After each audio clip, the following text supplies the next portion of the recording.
Este programa se transmite por Exa FM y Democracia AM. Mírelo en YouTube por Democracia TV. En Twitter somos Democracia S. 815. Me es muy grato saludarles, economista Pachano, señor economista Julio José Prado, presidente de la Asociación de Bancos Privados con tanto atino. Ahora necesitamos verdades, ciertamente estadísticas reales. Tengo dos noticias. Una proviene de la cadena Ecuavisa, respetable medio de comunicación, en el cual yo creo y muchísimo. Denota una entrega de créditos en aumento en los primeros 5 meses de este año. La información que yo tengo es que el primer trimestre en realidad hubo una demanda de crédito no formidable, pero un empeño emprendedor más o menos o digamos de crecimiento productivo más o menos significativo. Pero el cuarto mes como que comienzan las exigencias, más que exigencias, las solicitudes de crédito comienzan a disminuir. No obstante, el Foro de Economía y Finanzas Públicas, que es integrado por distinguidos economistas de toda bandería y, digamos, de todos los afiliados si podría decir así, afiliados no a partidos políticos, sino a modelos económicos, que son los verdaderos partidos que exhiben los señores economistas bien informados, estudiosos, y que nos dan prestancia en el manejo económico como país. Este Foro de Economía y Finanzas Públicas aprecia y valora especialmente los cambios que han introducido hasta el momento los diferentes organismos del gobierno nacional y de la sociedad económica de nuestro país. La sostenibilidad de este modelo y de las finanzas públicas me parece que es lo que está fallando. La pregunta es ¿por qué? Y claro que nos den una referencia, ojalá coincidente, tanto de los bancos como de los sectores privados, de los sectores emprendedores, una versión primero estadísticamente, ojalá optimizante, pero real. No queremos los ecuatorianos que manejamos medios de comunicación, sino tener verdades para lograr que esté bien informada la colectividad y especialmente las cámaras de la producción y la exigencia social en términos de demanda, que es lo que mueve a una economía, ¿no? Por eso me acordé de los tenderos. Si ellos toman actitudes de progreso, de fe en la economía de sus barriadas a las que sirven, si demandan productos y le motivan a la gente a consumir, la gente puede tener dos tipos de respuestas: no tengo para comprar, u otra cosa, mi marido está sin trabajo. Esos parámetros evaluados con objetividad, ¿cómo están, economista Pachano, antes de irme al líder bancario? Buenos días. Buen día, Gonzalo. Un saludo a Julio. Yo creo que estamos en un año de transición inicial hacia la nueva configuración de una política económica que regrese hacia el respeto de los equilibrios macroeconómicos.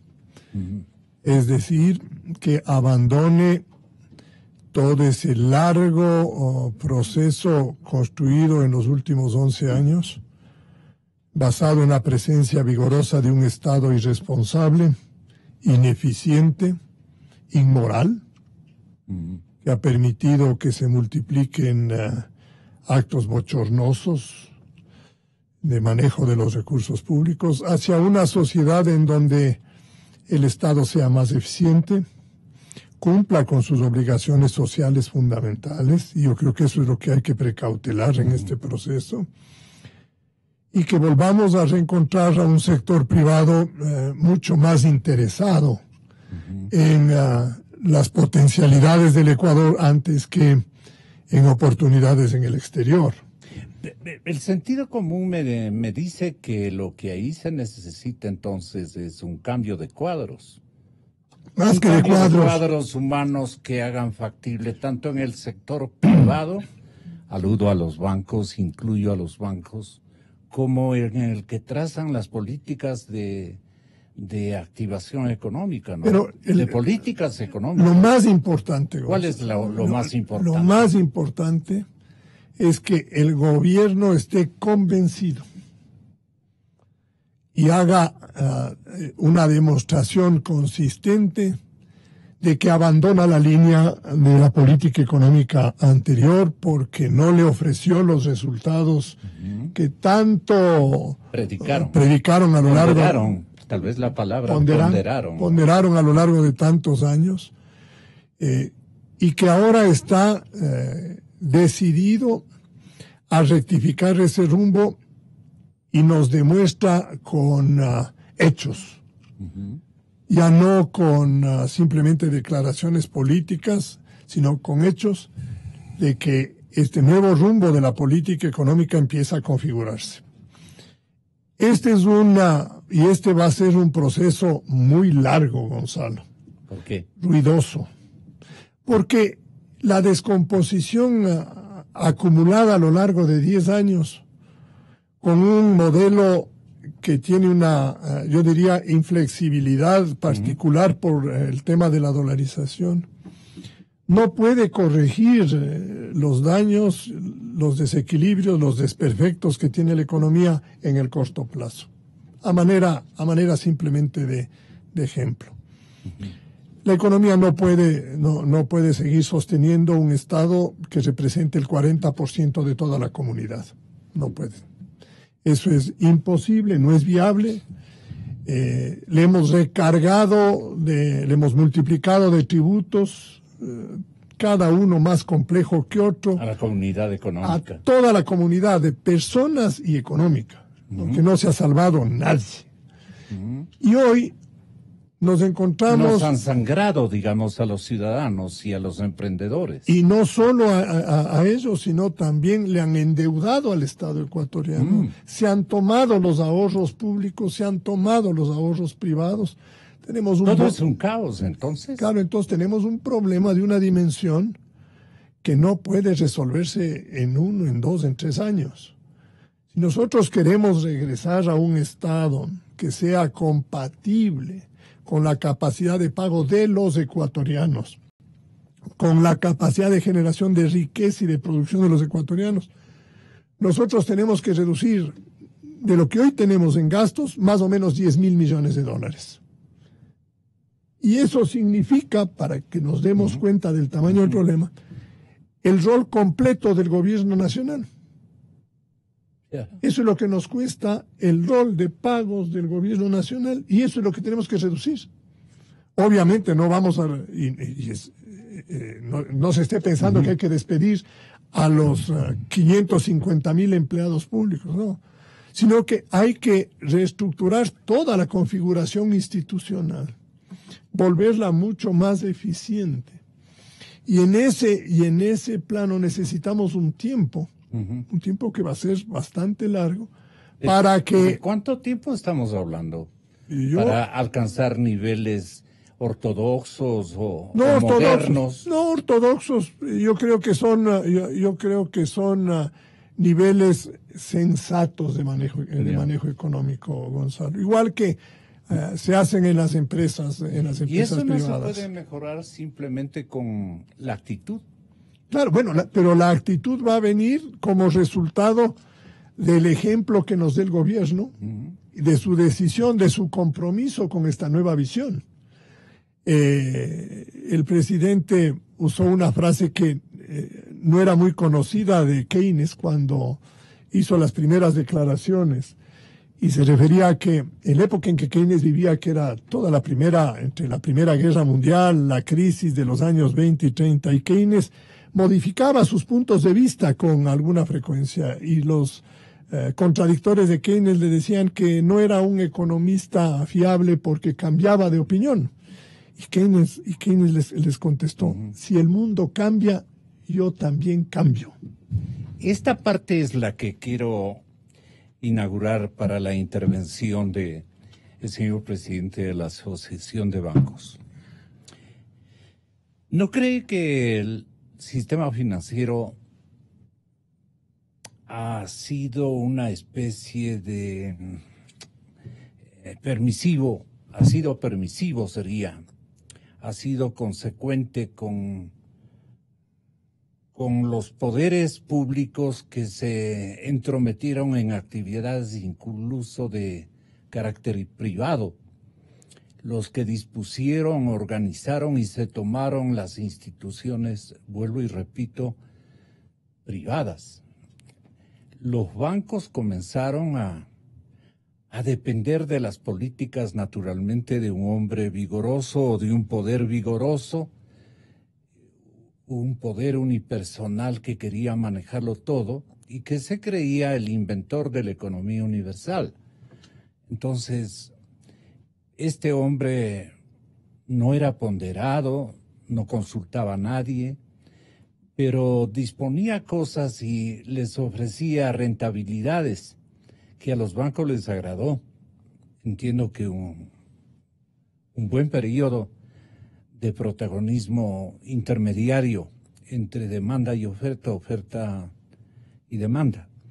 Entonces, no hay ahí una responsabilidad del sistema financiero que permitió hacer todo lo que el guión decía, que ahora ven ustedes que las cosas están mal cuando reconquistan, digamos, los bancos la posibilidad de definir con objetividad la situación por la que estamos atravesando. No sé si acertada o equivocadamente, pero ¿por qué no lo hicieron antes? Y elevaron a queja nacional estos desacomodos que propiciaba el inventor de la economía ecuatoriana. Mi cordial bienvenida, economista. Gracias, Gonzalo, por la invitación. Un saludo cordial a Abelardo, a quien conozco y respeto muchísimo. Mire, Gonzalo, a ver, primero, para empatar con lo que veníamos conversando hace un momento y empatar con su pregunta, sus cuestionamientos y sus dudas con respecto al tema de lo que usted llamó la permisividad, digamos, ¿no es cierto? Y demás, y la falta del modelo y las alertas y demás. Primero, creo que definitivamente estamos entrando en un nuevo ciclo económico. Lo veníamos nosotros alertando y viendo en los últimos 3 meses al menos, ¿no es cierto? Un ciclo económico en el cual ya esta etapa de reactivación económica, y pongámoslo entre comillas del tema de reactivación económica, pero sí de un mayor crecimiento en ciertos tipos de actividades, de mayor crecimiento en el crédito, de mayor crecimiento en las ventas, en el consumo, etcétera, está definitivamente llegando a su fin por varios motivos. Y está lo que ha pasado hace 6 meses y lo que va a pasar de aquí en adelante, en la segunda parte del año. ¿Qué es lo que ha pasado en los últimos 6 meses, Gonzalo? En los últimos 6 meses hemos tenido una característica interesante en la economía, que es un crecimiento fuerte del crédito impulsado por, obviamente, el sistema bancario, ¿no es cierto?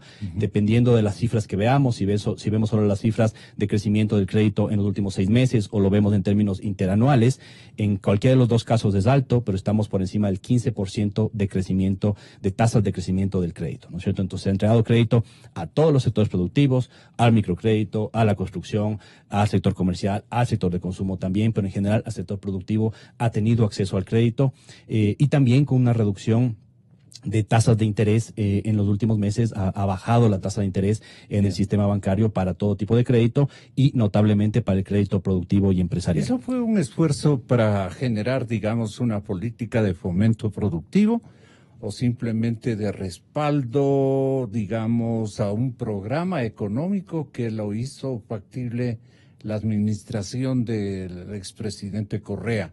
Me explico mejor. El programa económico que estamos reclamándonos todos los ecuatorianos no surge hasta este momento. No hay quien le haya modelado. Lo que ha habido es simplemente un recetario de reactivación económica o algo por el estilo. ¿El equívoco ahí a quién pertenece? A ver, ¿a qué se debe un poco lo que ha pasado en los últimos 6 meses que estamos comentando, este crecimiento del crédito? A varios motivos, Gonzalo, y hay que tenerlos todos desde el punto de vista técnico, y hay también algunos motivos políticos, ¿no es cierto?, que tienen impacto sobre la macroeconomía y el tema bancario. Primero, recordará usted que entre el año 2016 y el año 2017 el gobierno se endeudó muchísimo a nivel internacional y también a nivel interno. Inyectó una gran cantidad de liquidez, que es la que acaba de comenzar. Era una liquidez mentirosa frente a la producción. Digamos que es una liquidez poco sostenible, para llamarle de alguna forma más amigable, ¿sí? No llamarle inorgánica y demás, pero sobre todo aquella liquidez que se inyectó a través del Banco Central, que llegó a tener un saldo de 7.000 millones de dólares, la deuda que mantuvo el Estado, ya sea el gobierno central o la banca pública con el Banco Central, hizo que en un momento de recesión económica comience a dinamizarse la economía. ¿Qué pasó con ese dinero, Gonzalo? Ese dinero terminó en la economía, ¿no es cierto? Se acumuló a nivel de crecimiento de depósitos, porque las personas en una crisis económica lo que hacen, lo natural es ahorrar, ¿no es cierto? Y esos ahorros se convirtieron en mayores depósitos, crecimiento de la liquidez, pero los bancos, cuando trataban de colocar, y lo conversamos con usted en varias ocasiones, no encontraban demanda de crédito. Es decir, la demanda de crédito de las personas, de las empresas, más bien ahora ha estado creciendo. Ya le explico lo que está pasando ahora. En esa época se acumuló liquidez. Entonces, ¿cómo los bancos hicieron para poder entregar créditos crecientes durante los últimos 6 meses en base a esa liquidez que se había acumulado en el año 2016 y 2017? ¿Ya? Porque hay otro fenómeno, Gonzalo. Mientras está creciendo los créditos a un ritmo de 15%, por el lado de los depósitos no están creciendo. Más bien, la tasa de crecimiento interanual de los depósitos está decreciendo. Y tenemos una tasa, hoy por hoy, de entre el 4 y 5% de crecimiento de los depósitos. Entonces, tenemos créditos que crecen al 15, de 6%, versus depósitos que crecen al 4 o 5%. Alguna persona decía, ¿y cómo los bancos pueden entonces entregar tal cantidad de créditos si es que no están creciendo la liquidez de los depósitos? Porque había estos colchones de liquidez guardados de los años anteriores. Y ahí es donde pasamos, Gonzalo, entonces, a la época actual y lo que va a pasar de aquí en adelante. Tenemos entonces una economía en la cual la liquidez no está creciendo por varios motivos que lo podremos ir comentando en un momento más. Una principal sería bueno. Para comenzar, una causa el tema de austeridad, ¿no es cierto? La austeridad fiscal. El menor gasto público, la menor inversión pública hace que hay menos liquidez en la economía, y eso nos lleva a que haya menos depósitos por parte de las personas, y las personas utilizan sus ahorros para seguir viviendo, digamos, y esto hace que haya menos dinero disponible en la economía y menos disponible en los bancos. Ya, eso es el primero, ya le explico después otros más. ¿Qué vamos a ver de aquí en adelante en los próximos 6 meses? Como para un poco enmarcar la discusión. Este nuevo ciclo económico va a ser un ciclo de menor crecimiento y menor dinamismo. Vamos a comenzar a ver tasas de crecimiento en la economía, que por ejemplo el año pasado bordeaban el 3% trimestral, crecimos casi todos los trimestres del año pasado en 3%. El primer trimestre de este año, ya según información del Banco Central, crecimos al 1,9%, anticipábamos que eso iba a ser menor, y posiblemente en los próximos trimestres va a ser menor aún ese crecimiento. Vamos a tener crecimientos de la economía del orden del 1%, quizás en algún momento 0,5%. Todavía habrá que ver en base al ajuste fiscal que se vaya a dar y cómo se mueven un poco las fichas macroeconómicas. Pero esto es para entender que definitivamente, Gonzalo, entramos en una nueva etapa. Y aquí viene lo interesante, porque uno dice, bueno, pero yo lo que quisiera es que el Ecuador crezca al 3, 4, 5, 6, 7%. Sí, está muy bien, pero ese crecimiento tiene que ser sostenido y tiene que ser sostenible. Porque lo que podemos hacer es echar más leña al fuego, papel al fuego. Ese papel se crema rápidamente, que sería la deuda pública, el gasto público, que sería justamente el tema de endeudamiento a través del Banco Central. Y eso se nos apaga rápidamente y después nos deja en el gran problema que ha descrito Abelardo. Entonces tenemos esta nueva etapa, ¿no? Economista Pachano, me da la impresión de que lo que está haciendo falta es confianza, una estabilidad que genere confianza. Claro, es que recupera la confianza. ¿Por qué perdimos la confianza? ¿Por qué perdieron los actores de poner sus dineros al servicio de las políticas públicas y obviamente de la productividad, de la competitividad inclusive? Como que no ven claro el panorama. ¿A quién hay que reclamarle? ¿A los agentes de crédito o a los tenedores de dinero que han mandado al exterior o han refundido la plata dedicada al Ecuador, que es el escenario de su trabajo y de su interés por Pero lo esencial es a la política, Gonzalo. La política conduce al resto de actividades en cualquier tipo de sociedad. Cuando usted tiene... a morir o desfallecer o activarse. Ahí viene el secreto de la actitud. La historia del mundo es una historia en la cual la política ha guiado al precipicio a unos países o a la gloria a otros. Y han sido precisamente esas conductas las que o han atraído o han repelido a la confianza.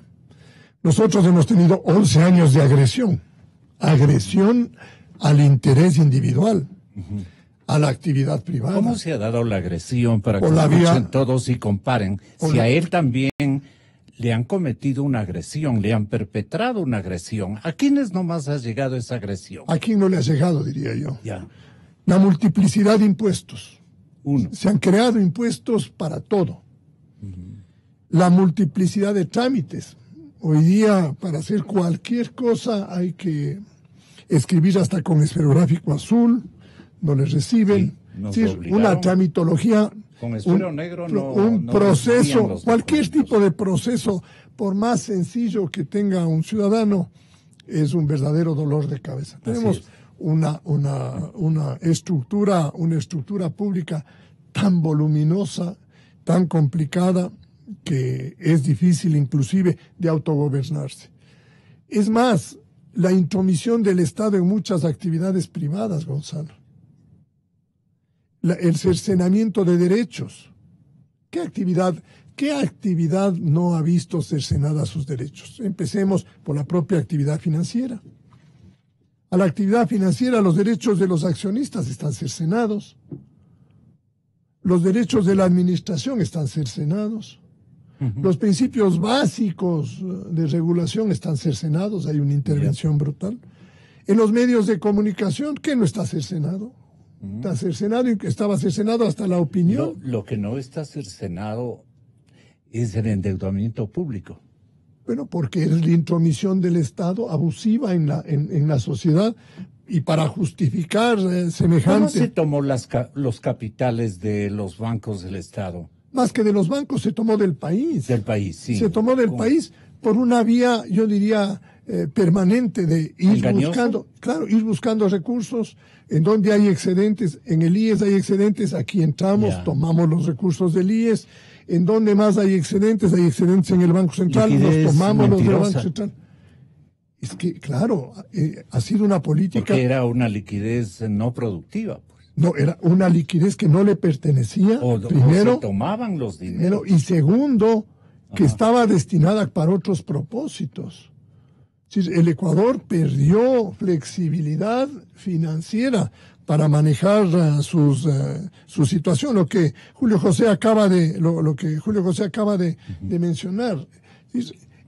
Los procesos monetarios, los procesos crediticios, los procesos de inversión responden a los incentivos o a los ataques que enfrenta de las decisiones que toma la política económica.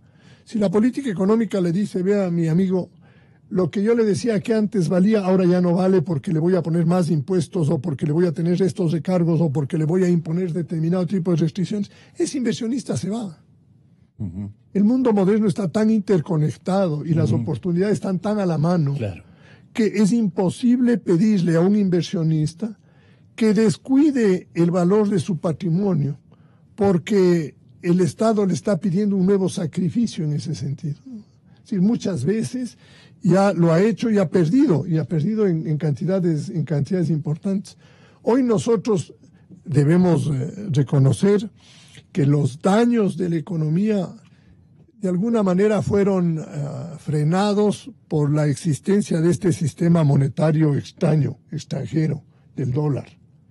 A mí no me gusta el modelo desde un punto de vista teórico, pero está ahí, hay que defenderlo como está en este momento.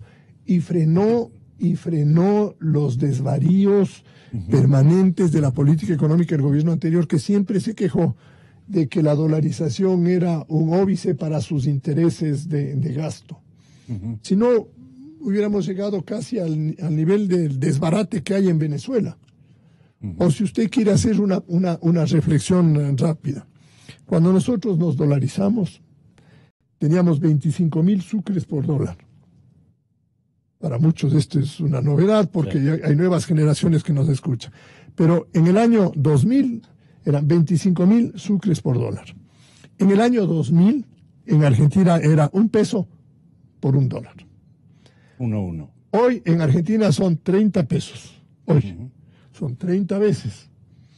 Hagamos 30 veces 25.000. ¿Cuánto es?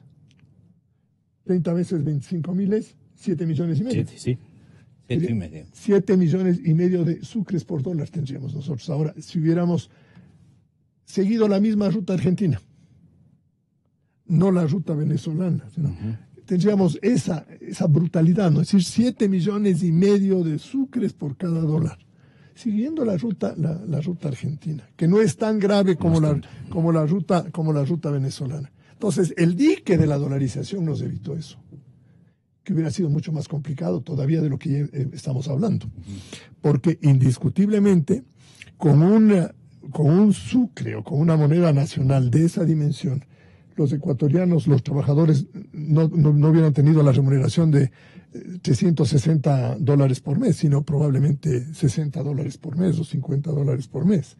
No tan grave como lo tienen los venezolanos, que hoy día nos llegan a $10 por mes y no pueden comprar una bandeja de huevos, porque la bandeja de huevos es mucho más cara que el salario mínimo venezolano. Entonces, la dolarización ha sido un dique, pero no por ella las aguas le han rebasado. Sí, han rebasado muchísimo, está el dique ahí, pero ahora hay que volverle a poner a las aguas en el nivel anterior. Y eso pasa por la reestructuración del Estado, Gonzalo. Yo al resto de temas, la política industrial, la política agraria, la política de construcción y todo, son importantes. Pero si nosotros no tomamos el corazón del problema, que es el redimensionamiento del Estado, no vamos a ninguna parte. El programa económico... O sea, la sostenibilidad fiscal. Es que con la sostenibilidad fiscal viene la sostenibilidad de la economía. Por eso le digo. ¿No es cierto? Claro. Y todo, para mí los indicadores más... O sea, usted cree que, por ejemplo, el endeudamiento público tiene que corregirse. Tiene que corregirse, pero en el intervalo vamos a tener que contratar más. Porque no hay manera de evitarlo. Este intervalo que va a tener algunos años. Una ejecución larga, dijo usted. Claro, esto va a ser no menos de un quinquenio, Gonzalo. No menos de un quinquenio. Para empezar a tener los índices de crecimiento que hablaba Julio José. Pueden surgir escenarios, Abelardo, muy complicados para la administración Moreno. Claro, por supuesto. ¿Qué requiere Moreno? Por eso le decía... Escoger cuadros más conocedores del tema económico, más audaces en el emprendimiento de otro tipo de programas, antes que conservar ortodoxamente por consideraciones políticas o de amistad. Gente que no está a tono con la emergencia. Pero yo creo que lo está haciendo. Sí, yo le digo, simplemente mi obligación es decir, claro, ¿cuál de los escenarios es el más conveniente? ¿No? A ver, el gobierno nos está dando mensajes, yo diría, de una forma pausada. Algunos quisieran verlo más rápido. Sí. Yo también quisiera ver cosas más rápidas. En ser anunciadas. O no en solo ser anunciadas y ejecutadas. En vigencia. Pero es indiscutible que el camino por el que está transitando la política ecuatoriana y por el que van transitando las distintas vertientes de ejecución pública son absolutamente distintas de las que teníamos nosotros hace un año. A manera de ejemplo, hay una revisión de la política de educación superior, hay una revisión de la política de comunicación, vemos una revisión de la política internacional. Lo que ocurrió ayer es absolutamente novedoso.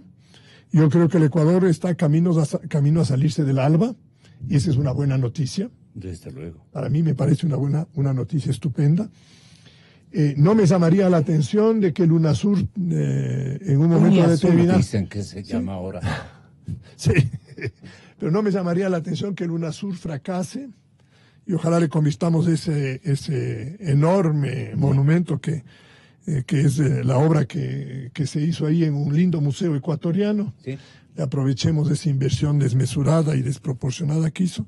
De tal manera que uno va viendo una nueva forma de encaminarse. El trabajo del Consejo de Participación Ciudadana es digno de mencionarse y de reconocer. Hoy día le estaba escuchando en una intervención al presidente del Consejo de la Judicatura, que están haciendo una tarea de revisión y evaluación del Poder Judicial, del Poder Judicial, sin que hayan ningún tipo yo diría, desmesuras o de actitudes que vayan en contra de lo que es un principio de justicia y una valoración absolutamente equilibrada. Entonces, todo esto, Gonzalo, desde un punto de vista de política económica, va configurando un mejor ambiente para la recuperación de la confianza. Ya, ahora ordenemos la cronología, Julio José, de sus asociados, de quienes a usted le designaron gerente de esta coyuntura, los banqueros. Los sectores bancarios tienen que reactivar la economía desde su ángulo de operación. ¿Qué recomiendan a todos? ¿Qué recomiendan a los dueños de los capitales, del dinero, de los ahorros, desde el más pequeño al más grande? ¿Cómo sería el proceso para reactivar una economía productiva, no una economía de nombre? Vamos a decir eso, Gonzalo, y permítame abordar el punto que quedó pendiente en la intervención anterior, ¿no es cierto? El tema de esta permisividad de la cual conversábamos antes. No le gustó su explicación. A mí me no, no, es sobre el tema puntual de que si es que no se levantaron alertas tempranas a tiempo, ¿no es cierto? Para decir las cosas que estaban sucediendo. Claro. Y en este punto, Gonzalo, creo que es importante recordarle. Vociferen, pero era obligación de ustedes decirle. Es una obligación por ser los custodios de la liquidez de las personas, el alertar al tiempo de las políticas económicas, macroeconómicas y fiscales que pueden atentar contra el sistema bancario, contra la dolarización o contra el sistema monetario. Y lo hicimos no solo en medios de comunicación, como el tan respetable que usted maneja, sino también en la televisión, y lo hicimos también por escrito en varias ocasiones en las presidencias anteriores a que yo esté en la Asociación de Bancos, y ya puntualmente en mi gestión, que ahora ya son 2 años y medio frente a la asociación. Constantemente estuvimos alertando de aquellos elementos que hacían que se pueda poner en riesgo la dolarización, el esquema monetario o los balances. ¿Cuáles fueron esos, Gonzalo? Y recordémoslo porque es tremendamente importante, y ahí vamos a hacer la transición hacia lo que se está haciendo ahora, que son temas en los cuales hay varios elementos interesantes. Primero, el manejo de las reservas, ¿no es cierto? En varias ocasiones emitimos cartas, esas cartas llegaron hasta el FMI, el Banco Mundial a nivel internacional, en la cual decíamos, señor Banco Central, usted tiene que mantener la estabilidad y la paridad de la cobertura de reserva internacional frente a la reserva bancaria privada. Tiene siempre que estar por encima del 100%, y tuvimos un debate ahí tremendamente fuerte. El segundo tema, y en el que nos paramos de cabeza, Gonzalo. A Verónica Artola, la señorita economista que intervino ayer, señora economista que intervino ayer en uno de los canales de televisión. La escuché, sí. ¿Qué le pareció la explicación que ella daba? Frasea la verdad, no es la real, ¿Tiene usted para escucharle un extracto de esa la buscamos, sí? Mientras tanto le comento, a ver, en esta base, y con la gerente general del Banco Central actual, y con las anteriores, y los anteriores, siempre dijimos que el crédito del Banco Central al gobierno central y la banca pública era una fisura gigantesca a la dolarización, y que tenía que corregirse, tema que ventajosamente se va a ir corrigiendo de aquí en adelante. Yo, en beneficio de mis oyentes, Sí.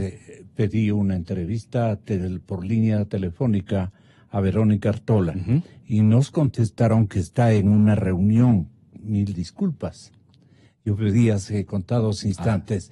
Y entonces le dije, apelemos entonces a lo que ella dijo ayer en una cadena de televisión muy importante. Claro, escuchémosle y con gusto comentamos sobre esto. Pero fíjese usted, Gonzalo, que esto que estoy diciendo tiene que ver justamente con ese proceso. Y en el año, y para recordar y cerrar esta intervención rápida sobre el tema de qué se dijo y cuáles fueron los beneficiados o no, usted mencionó que el tema de la rentabilidad, ¿no es cierto? Que los bancos estuvieron tranquilos en la época Correa porque la rentabilidad venía creciendo y demás. Eso no es así, no es así. Las cifras son más bien totalmente lo contrario. Durante la época Correa, la rentabilidad de los bancos fue decreciendo en forma tremendamente importante, tanto así que en el año 2015, 2016 y parte del 2017, el sistema bancario ecuatoriano fue el que menor rentabilidad, ROE como se mide, rentabilidad sobre el capital, tuvo en América Latina. ¿En el que comparación menor, a qué temporalidad ecuatoriana? A la época antes de Correa, digamos, ¿no es cierto? Al año 2004, 2005, 2006, o incluso la primera etapa de Rafael Correa, en la cual las rentabilidades eran superiores. Les ha hecho ganar ingentes cantidades de dinero a los bancos. Mire, la realidad del sistema bancario ecuatoriano es que prácticamente les sugiere.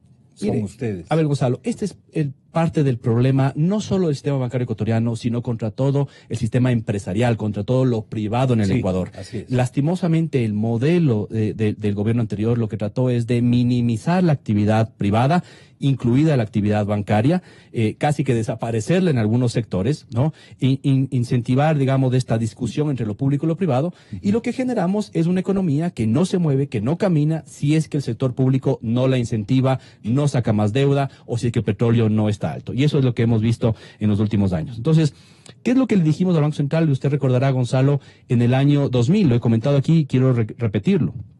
Al Banco Central se le dijo 3 cosas, y es importante que mantengamos esas 3 cosas.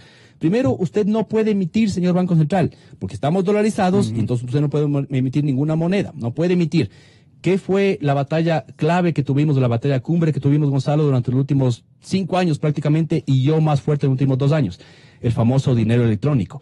Esa era una puerta real para una moneda paralela y una potencial inyección de liquidez inorgánica para no cumplir esto que le habíamos dicho al Banco Central. Usted no puede emitir, se pensó en sacar una moneda paralela. Por eso esa batalla tan fuerte que dimos, que, permítame decirlo, y ahora lo puedo decir con tranquilidad, me valió incluso a la Asociación de Bancos y a los bancos miembros y a mí personalmente demandas por parte de las autoridades, sobre todo de la Superintendencia de Control de Poder de Mercado, porque ellos aducían que yo había denigrado al dinero electrónico al decir que era una mala estrategia o un mal producto, ¿no es cierto? Imagínense a las locuras que llegaba el aparataje de esa época. Segundo, le dijimos al Banco Central en el año 2000, no puede prestarle plata al gobierno. Por favor, no le preste, porque si no usted va a inflar el balance del central y el gobierno no le va a pagar y usted va a tener un problema por ahí. Le prestaron al gobierno, generaron estos problemas que estamos conversando conjuntamente con Abelardo. Y el tercero, tiene que balancear los balances, tiene que balancear el activo y el pasivo, los famosos 4 balances del central y demás. Esos elementos se están corrigiendo. El central economista Pachano, en algún momento, y tal vez usted podría comenzar dándonos ese reporte o ese informe a la ciudadanía, a través nuestro, por eso le digo dándonos. No, yo no soy ninguna autoridad, pero tengo la obligación de preguntarle si el Banco Central se tomó dinero privado. Esto nosotros hemos comentado reiteradamente. La señora Verónica Artola ayer en Ecuavisa dijo que esa es una ofensa a la administración del ex instituto emisor. El Banco Central no se ha tomado dineros privados, de nadie mencionó. El Banco Central lo que se realizaba son inversiones en el Ministerio de Economía y Finanzas. Indicar que nunca se tomó, como usted lo menciona, recursos privados, sino que eran provenientes de los excedentes de liquidez que tiene el Banco Central del Ecuador. Solamente un segundo decir que esos excedentes provienen de las diferentes inversiones que el Banco Central también realiza en los mercados internacionales. Perdón, pero eran excedentes de liquidez, no del Banco Central, sino privados, porque fueron tomados de los fondos de la banca, de los fondos del IES. Nosotros como Banco Central tenemos dentro de las atribuciones invertir la reserva internacional. Dentro de eso, como usted menciona, tenemos también algunos recursos privados, algunos recursos públicos, pero en ningún momento quiere decir eso que los recursos privados hayan estado en algún riesgo para poder ser cubiertos por el Banco Central. Entonces, pero no han sido cubiertos. Original, hay un porcentaje alto que está el descubierto. No, Alfredo, no es verdad. Nosotros en este momento, incluso nuestra reserva internacional está en alrededor de 3.300 millones de dólares. Eso significa que estamos cumpliendo con alrededor del 126% de las obligaciones privadas que están actualmente en el Banco Central. O sea, pero el Banco Central responde tiene pasivos que no son convertibles inmediatamente en dinero, sino a mediano plazo. De acuerdo, en eso sí no lo hemos, no hemos dicho otra cosa. Tenemos algunos activos que no son líquidos. Justamente usted mencionaba anteriormente cómo se va a pagar al Banco Central. Llegamos alrededor de tener una deuda con el Ministerio de Economía y Finanzas o inversiones por 6.100 millones. De eso se pagó con acciones también de banca pública que nos han generado también una rentabilidad interesante. Alfredo, nosotros como Banco Central no habíamos recibido utilidades de la banca pública. Este año ya recibimos alrededor de 40 millones por parte de la CFN, estamos recibiendo 30 millones por parte de Banecuador, que son rendimientos incluso mayores que los que teníamos con los bonos internacionales. ¿Está falseando la verdad, economista Pachano? No, yo no podría decir, no podría decirlo así, pero aquí hay ¿Quién es el falsete entonces? La interrogación de Alfredo es contundente, es lo que hemos manejado los medios de comunicación desde hace rato, por las visiones del sector privado y las visiones que han tenido diferentes instancias de análisis que tiene el país. Digámoslo así, el Banco Central, al perder su independencia y pasar a ser una institución más bajo la régida del presidente de la República y con las características del gobierno anterior, acabó con toda la normativa de manejo prudente de política monetaria, inclusive bajo los parámetros fundamentales establecidos por la dolarización. Se incumplieron todas las normas. Ahí no ha habido prudencia, ahí no ha habido consistencia. El Banco Central ha sido una caja más de financiamiento del déficit fiscal y obviamente de un momento pudo decirse que inclusive el Banco Central se estaba convirtiendo en el principal elemento de riesgo sistémico del sistema financiero ecuatoriano. ¿Por qué? ¿Por qué? Por la falta de cumplimiento de las normas estrictas que se establecieron de su papel dentro de la dolarización. ¿En términos de garantías? En términos de manejo de liquidez. Exacto. Pero... El Banco Central recibe recursos del país. El Banco Central no representa el interés del gobierno. El Banco Central representa el interés del país. Del público. Y esa es una diferencia enorme. Público, ¿no? Pero es el país. Claro.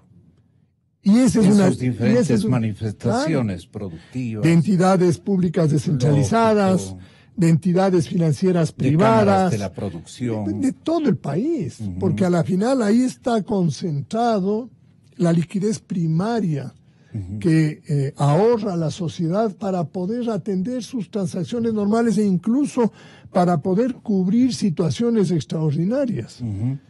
Y el gobierno, con la complicidad de los gerentes y presidentes de turno del Banco Central, rompió con esa responsabilidad y le asimiló al Banco Central la característica de una nueva dependencia del gobierno central. ¿Y lo hizo con autoritarismo o apegado a una técnica conveniente, a la final conveniente para Para poder hacer esto, derogaron toda la normativa creada en el año 2000 como consecuencia de la introducción de la dolarización, establecieron el nuevo un código. Administrador autoritario, el presidente Correa. Y antitécnico.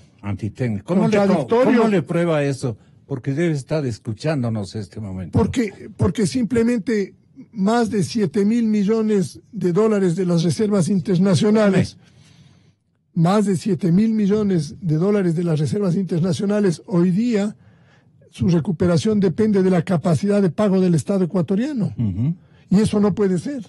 La normativa de manejo de las reservas internacionales señala que el primer elemento para invertir las reservas internacionales es seguridad de la inversión. El segundo es rentabilidad. Es decir, cuando uno maneja reservas que le pertenecen a la colectividad, uno no tiene que estar buscando la más alta rentabilidad y dejar de lado el análisis de riesgo. No, lo primero que tiene que ver es que esos fondos estén perfecta y seguramente invertidos.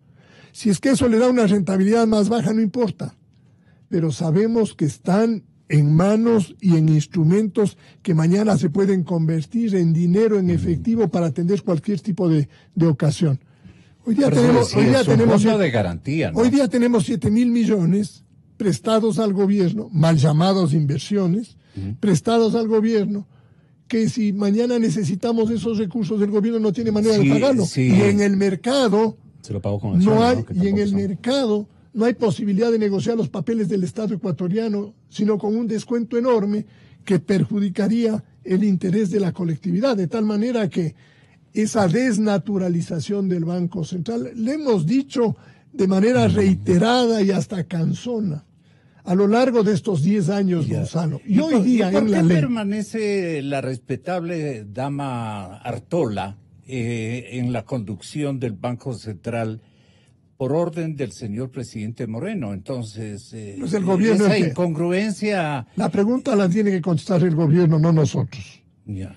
Pero gobierno, usted no nosotros. ¿También le formularía esa pregunta? No, a mí lo que me interesa... A usted no le compete preguntar, pero... No, eso no, a mí lo que me interesa es no las personas, sino las políticas. Pero nuestros dineros están en... Por eso mismo hablo de las políticas. Y por eso yo le he hablado durante toda la mañana, Gonzalo, de que lo que me interesa es ver que el gobierno está convencido y nos envía mensajes claros y contundentes de que ha cambiado su forma de pensar hacia una nueva visión de política económica. Y esa línea de gestión del gobierno tiene que convencernos a los ecuatorianos para que podamos recuperar la confianza en el país. Y recuperar la confianza no es una cosa de corto plazo. Además, en el periodo de transición, las medidas de ajuste van a ser dolorosas y van a ocasionar desencuentros, problemas. ¿En qué tiempo estará el presidente Moreno en la urgencia de canalizar soluciones que nos van a doler a todos? Está en el proceso. La nueva ley, la nueva ley, el establecimiento de reglas macrofiscales, el amarrarle al presupuesto del Estado al cumplimiento de determinados principios, el entrar en un proceso de reducción del gasto sostenido, creíble, permanente, perseverante. ¿Está este momento en manos de Moreno? Está en manos del presidente y en manos de su ministro. Claro. Y las primeras indicaciones de ejecución al mes de mayo, yo no tengo las de junio todavía, pero las indicaciones demuestran que se está apretando y por eso es que Julio José dice, y con razón, de que los próximos trimestres van a decaer un poco las actividades económicas, porque el ajuste fiscal trae consigo una cola. Es imperativo hacerlo. Es que no hay remedio. Y hay que hacerlo. De lo contrario, ¿qué ocurriría, Julio José? A ver, Gonzalo, primero hay que ratificar y decirlo muy claramente que sí vemos un cambio de visión económica en el último 2 meses al menos, ¿cierto? En el último mes con más fuerza. Y esto es tremendamente importante porque la economía no podía seguir dependiendo de los vaivenes políticos y esperando a los tiempos políticos, porque si no, esto se nos iba a ir de las manos con una crisis económica, una crisis fiscal y un contagio hacia el sistema bancario. Con estos episodios han ganado mucho dinero, tanto los productores como los banqueros. Gonzalo, las economías... Es que es una pregunta que... Está muy bien, eso es un buen cuestionamiento. Las economías estables en el mediano y largo plazo son las que permiten tener niveles de rentabilidad adecuados, no unas rentabilidades gigantescas y unas caídas gigantescas, sino niveles de rentabilidad, como le decía yo, ¿no es cierto? Si crecemos al 3% estable en los próximos 10 años, es mejor que crecer a veces al 10, a veces caernos al 5 y demás y todo eso. Es decir, estabilidad en el largo plazo. ¿Qué modelo es así en América Latina? El chileno tiene ese modelo, ¿no es cierto?, que crece más lentito, pero estable. Colombia ha logrado también un nivel de estabilidad por ese lado, que no tiene grandes sobresaltos, no tiene grandes crisis, pero ahí va, ¿no es cierto?, y demás. Entonces creo que hay que entender que este periodo que estamos viviendo ahora y lo que viene de aquí en adelante tiene que ser definitivamente un periodo de transición. Y esa transición no es sencilla. Pero sí creo, Gonzalo, y volviendo al tema del Banco Central, que hay que ser muy claros ahí, y yo creo que la gestión del ministro Martínez nos está dando una buena cantidad de luces de hacia dónde tienen que ir encaminándose todas las instituciones del Estado, ¿no es cierto?, en términos generales, el SRI, las aduanas, el Banco Central, la Junta de Regulación Monetaria y Financiera, es decir, ir encaminando todo esto hacia ser muy propositivo, hacia que la actividad económica, financiera, productiva pueda crecer. Y hay que decirlo muy claramente, lo que hizo el Banco Central en los últimos 10 años estuvo mal, estuvo muy mal.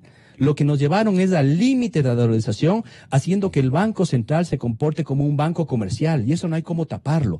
Hay que decirlo muy claramente, antes que ya lo dijimos y estuvimos en las cifras y todo el tiempo lo hemos dicho, y ahora, ¿no es cierto?, en esta etapa de transición, y dejar claro que eso es parte del pasado, de las prácticas del pasado, el hecho de que el gobierno, el Banco Central ya no puede prestarle plata al gobierno, ya no puede inflar sus balances, ya no puede hacer estas inyecciones, llamémosle, ¿no es cierto?, peligrosas, inorgánicas de liquidez en economía, y que eso obviamente nos va a llevar a un nuevo equilibrio económico. Y también, Gonzalo, hay que recordar que efectivamente la mayor preocupación para nosotros, como custodios obviamente de la liquidez, es que buena parte de la liquidez del público está encajada, está guardada en el Banco Central.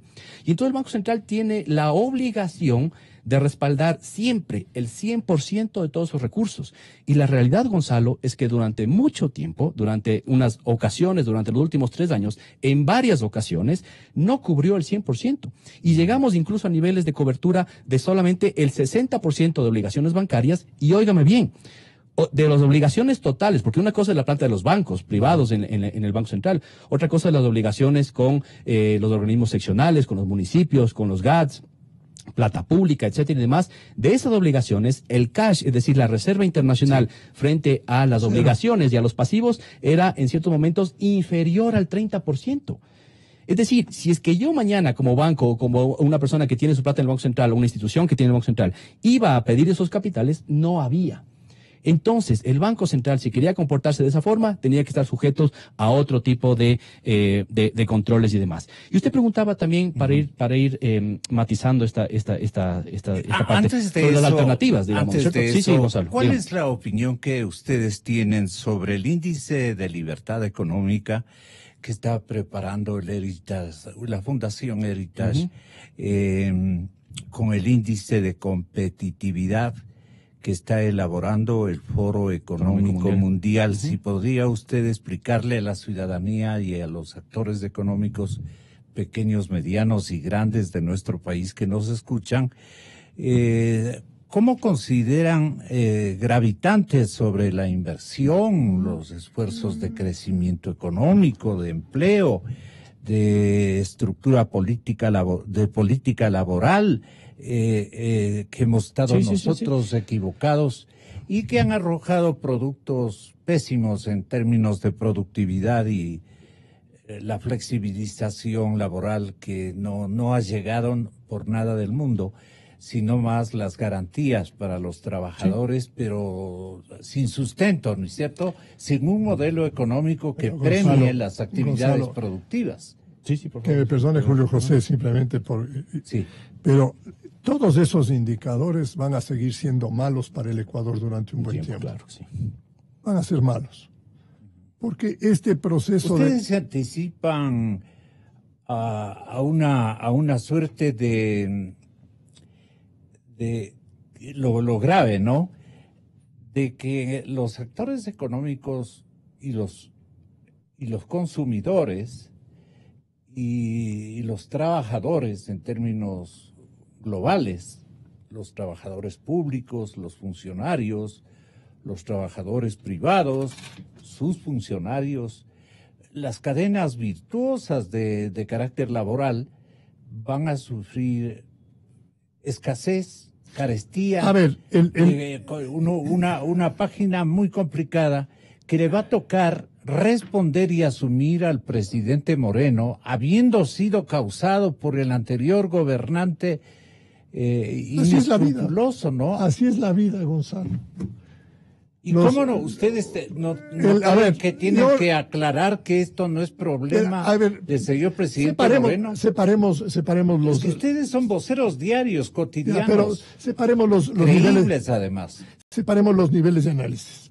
En el análisis político, el gobierno actual puede y tiene que decir que encontró una sociedad políticamente destrozada, económicamente desvencijada, y puede dar ejemplos de por qué califica así la herencia recibida, el que no recibió la mesa tendida, que yo creo que grafica en todos los órdenes, en el político, en el económico, en el social, en el cultural, etcétera, la realidad por la que por la que inició. ¿Por qué no nos avisaron a tiempo, dirá la gente, los banqueros, por ejemplo?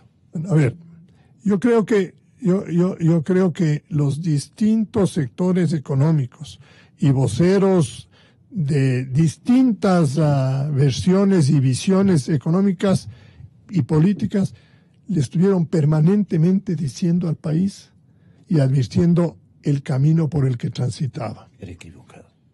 Le decían, señor, esto no nos lleva a buen puerto. No llegamos a un puerto seguro. Se lo ha dicho y se lo dijo innumerables oportunidades.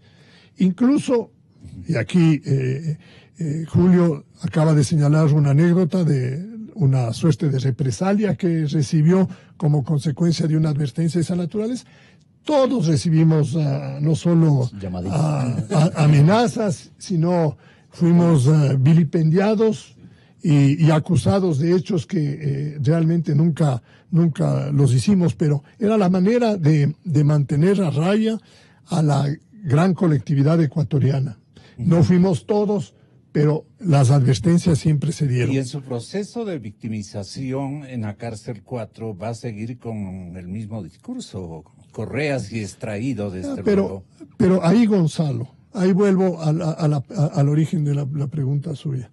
Mientras el Ecuador transita hacia la búsqueda de una estructura económica sostenible, que sea mucho más sana, que no tenga estas piedras enormes que le entorpecen tanto y de las que hemos hablado.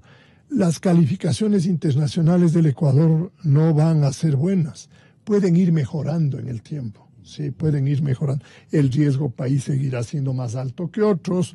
El tema de libertad política va a ser menos adecuado. El tema de libertad económica igual. El tema de eficiencia en las áreas sociales, etcétera. Pero los auditores ven la dirección. Pero si van viendo la dirección, van a ir mejorando. Económica, claro. Van a ir mejorando los indicadores. Sí. Pero no esperen que el Ecuador entre a ser un país virtuoso en la calificación internacional, mientras no lleguemos a una postura y a una posición que nos lleve a eso. ¿Por qué el país se convierta en una estructura defectuosa? Creo que evitamos algo mucho peor, Gonzalo. Evitamos algo mucho peor. Un camino como el que describía, una desdolarización, un camino como países de Sudamérica que están en una debacle mucho más complicada que la que nosotros tenemos. Usted decía que cuáles son las alternativas. Aquí las alternativas es que viene un ajuste. Si el ajuste es más fuerte o más lento, Eso es lo que tenemos que ir viendo, ¿no es cierto? Porque hay gente que dice el ajuste que debería hacer el ministro Martínez y todo el equipo económico debería ser muchísimo más fuerte. Deberían demostrarnos que va a casi que cortar el gasto a la mitad inmediatamente. ¿De acuerdo? Si es que ese es el camino, hay que aceptar que aquí no viene solo un decrecimiento de la economía, sino una recesión y posiblemente una depresión. Y está la dolarización tan fuerte en este momento como para aguantar y la economía tan fuerte, no lo está.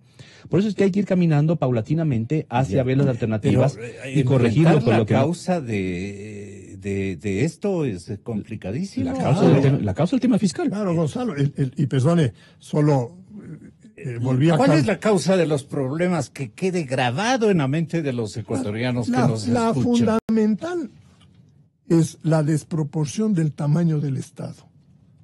La economía y la sociedad ecuatoriana no puede sostener. El Estado ecuatoriano se construyó. ¿Estaba loco? El Estado ecuatoriano... él quería hacer otro país. Pero, ¿qué otro país? Si todo el tiempo la bonanza del petróleo no le alcanzó, el endeudamiento externo no le alcanzó, el endeudamiento interno no le alcanzó, se tomaron todas y no le alcanzaba. Esto está bueno que le Entonces el gran tamaño del Estado es insostenible. No podemos sostener un tamaño. ¿Y desarmar eso? Eso cuesta. Eso va a traer problemas. ¿Desocupación? En alguna medida sí. En el sector público, por ejemplo. Ahora habrá que ver qué porcentaje de eso se canaliza hacia actividades privadas que sean promovidas. ¿Qué les decimos a los muchachos? Gonzalo, solo un punto porque me está dando vuelta la cabeza. Cuando hablé del tipo de cambio y hablé de 30 veces 25.000 y 750.000, no 7 millones y medio. Así es que pido perdón a la audiencia de mi equivocación. Sí, señor. Gonzalo, usted hablaba sobre el tema de cuál ha sido la corresponsabilidad de varios de nosotros, de la sociedad, de las empresas, del gobierno, etc. Es que les van a acusar, yo me anticipo en hacerlo. Aquí tenemos... Nos van a acusar. Yo aquí soy muy objetivo y he dicho las cosas. No, todo lo hemos dicho, Gonzalo, pero fíjense, ¿cuál es el problema de base? Aquí yo advertí esto. Es un tema del modelo económico que se quiso implementar, que tiene que ver con la participación del Estado gigantesca en la economía y demás. Y claro, en la época de vacas gordas, mientras el petróleo estaba a $100 y había flujo de capitales de extranjeros, ya había acceso a crédito a cualquier medida. Claro, eso le llega hacia la economía, le llega hacia las empresas y las empresas dicen, bueno, qué lindo. Hay una bonanza, no importa de dónde esté llegando el dinero, aprovechemos eso para hacer crecimiento, para hacer inversión y demás.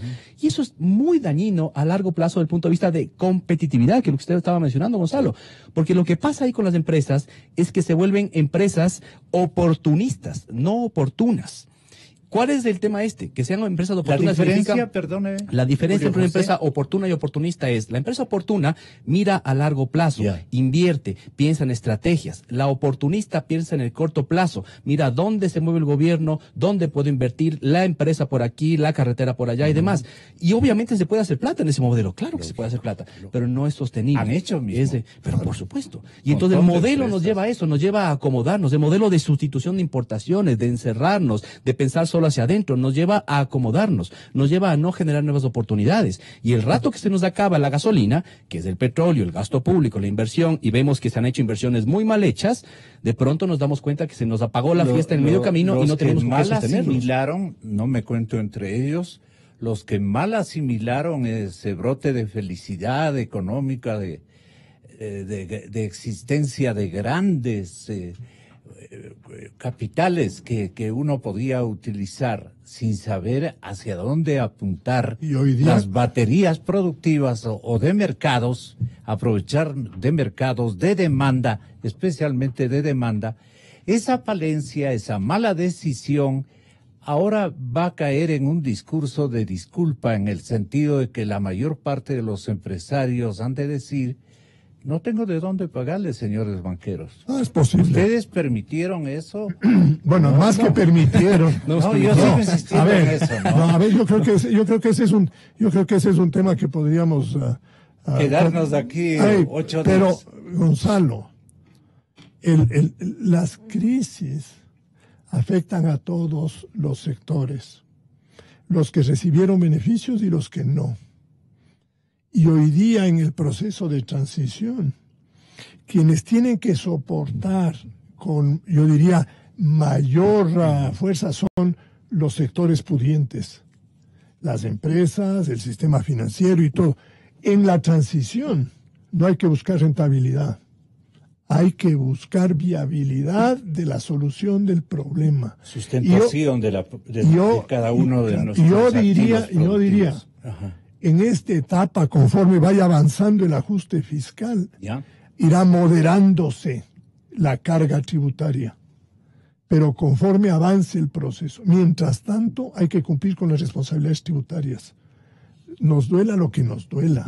Y no hay que buscar beneficios extraordinarios en este proceso.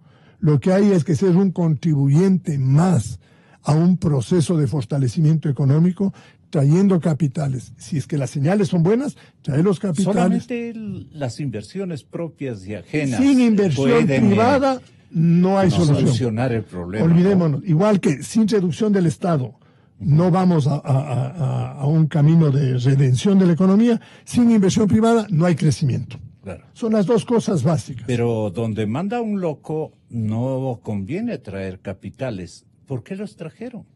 ¿Quiénes?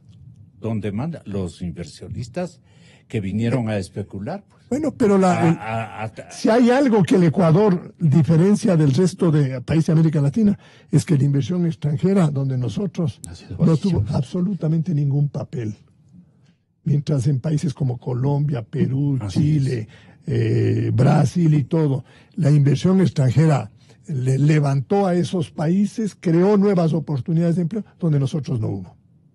No hubo.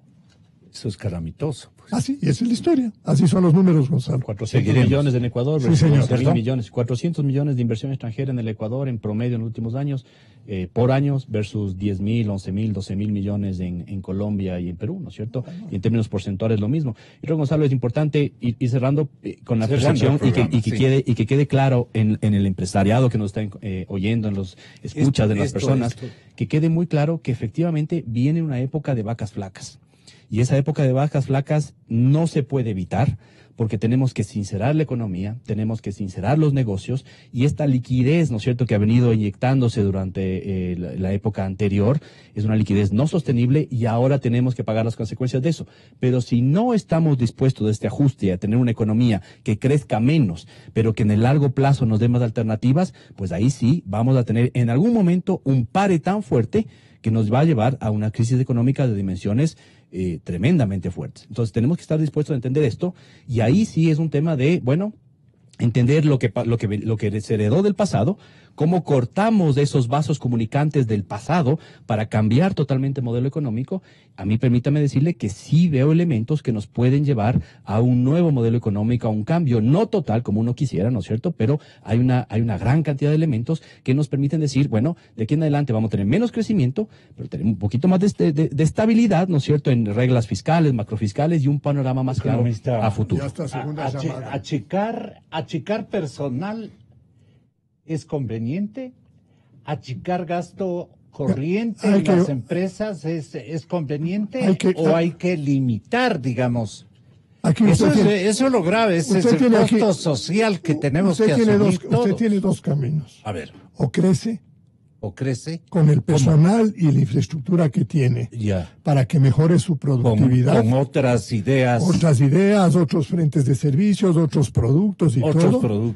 O si es que quiere estar en este estado, no quiere moverse, va a tener que reducir sus costos. Lo que eso significa. De no quiebra. Sí, no, claro. Obviamente los márgenes se vuelven negativos.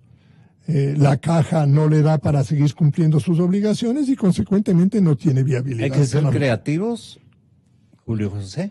A ver, yo creo que en este entorno hay que volver, primero lo importante es ajustar expectativas. Yo creo que muchos de nosotros, y ahí sí me incluyo, ¿no es cierto?, con el cambio y el anuncio de nuevas autoridades económicas, pensamos que, bueno, qué bien, es un gran cambio. Los primeros 3 días dijimos, ahora todo va a cambiar rápidamente.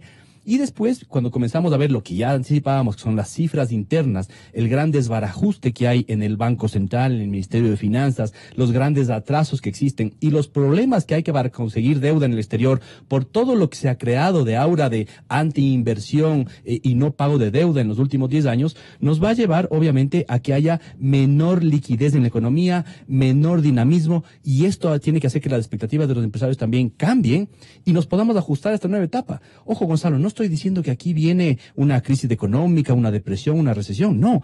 Es una nueva etapa en la cual podemos hacer lo que llamamos un aterrizaje suave. Lo que no queremos es un aterrizaje forzoso, ¿no es cierto? Como en el año 2015. Se cayó el precio del petróleo, no había reservas, mala política económica, mala política monetaria, hicieron lo que se pusieron ahí sí creativos, entre comillas, Gonzalo, y nos llevaron al límite de la dolarización. El año 2014, 2015, 2016, estuvimos realmente al borde. Y ahí es donde yo le digo, el sistema bancario amortiguó esa crisis en base a buen manejo del activo y del pasivo. Hubo que restringir crédito, hubo que echar mano de créditos internacionales, hubo que traer fondos extranjeros para poder compensar la salida de depósitos. No va a ser el mismo escenario, pero definitivamente esta micro época de bonanza que hemos vivido en los últimos 6 meses, 10 meses, ¿no es cierto? Alto crédito, alta liquidez, etcétera, etcétera, etcétera, se va a acabar. Y no se va a acabar porque haya desconfianza ahora en el plan económico. Hay gente que puede decir, no, pero es que estamos entrando en un enfriamiento porque ahora ya nadie le cree al gobierno. No, no es eso. Es el rezago de este tren, ¿no es cierto?, que se está parando. Este tren que tiene que ir encarrilándose hacia la nueva vía de la inversión. Y la inversión es más inversión privada y menos inversión pública. Pero esa transición es dolorosa. Esa transición cuesta, ¿no? Sí. Y hay que ir entendiendo que ese va a ser el proceso.